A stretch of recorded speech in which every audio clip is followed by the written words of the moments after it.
Kentucky versus Mega Bemax in the Bahamas was supposed to be the game of the summer. We know that Kentucky has cemented itself as a one-and-done feeder for NBA prospects, but so has Mega Bemax. 9 players have been drafted into the NBA from Bemax since 2014, including Nikola Jokic. This year's version of the team that Kentucky played has 2 players currently in ESPN's 2019 mock draft. So Kentucky's 36-point demolition of a European club you've probably never heard of is actually much more impressive than you might think, especially if we take a closer look at how it occurred. Both teams came out playing extremely hard and sometimes reckless. The game got chippy, several times with minor skirmishes. Despite getting blown out for almost the entire game, Mega Bemax played physical and aggressive throughout, but Kentucky was just up to the challenge. Bemax committed 32 fouls in the 40-minute game, which led to Kentucky posting an 86% free throw rate. To put that into perspective, if this was a regular season game, that would have been the 7th highest free throw rate Kentucky has had in the Calipari era.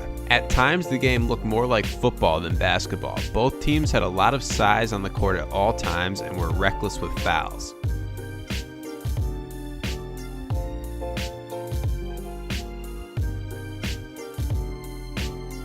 Mega Bemax clearly made it a point to be the aggressor. They didn't play a finesse style you might stereotypically expect from a European club. They pressed Kentucky, and when they weren't pressing, at least picked up the ball full court for the entire game. All Kentucky point guards, Quade Green, Emmanuel Quickley, and Ashton Hagans, were heated up in the backcourt.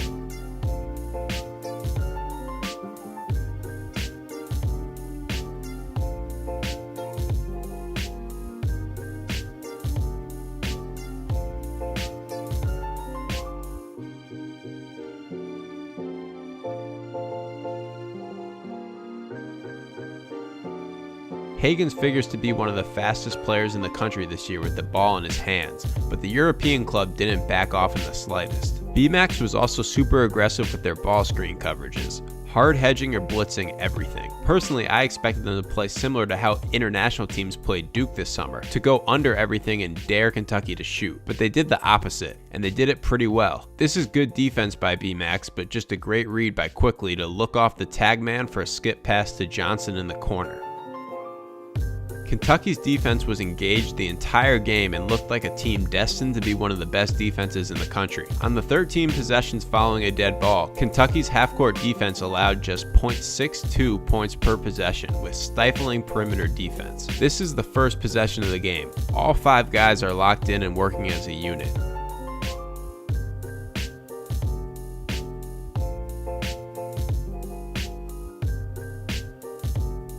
There's no weak link in Kentucky's defense. Their pressure doesn't allow Bemax to even look at the basket until late in the shot clock.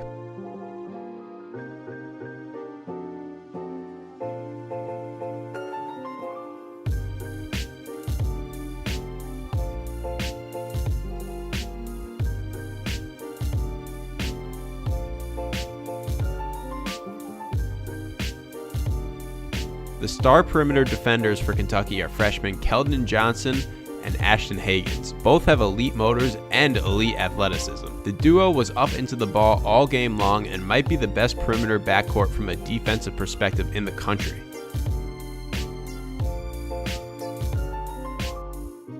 Hagans' hands and overall relentlessness draws comparisons to point guards like Patrick Beverley or Briante Weber.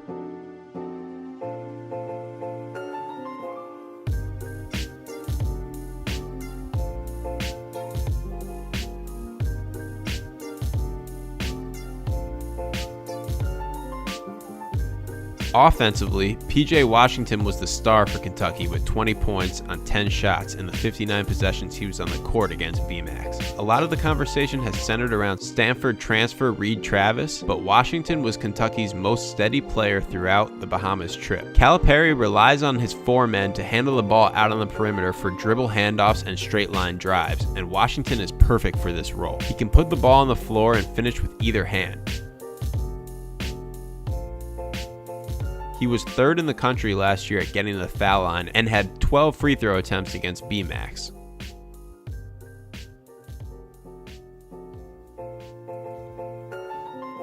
His versatility also allows him to finish at the rim like a traditional 5-man if he does happen to be on the inside. If he can make shots like this one from 3 with any consistency, he'll be a National Player of the Year candidate. Reed Travis struggled in the Bahamas. He'll still be a key contributor for Kentucky this year, but he doesn't quite have the same perimeter skills as Washington. With Travis at the 4 and Nick Richards at the 5, Kentucky definitely lacks some skill and spacing that they will have to make up with high-level offensive rebounding.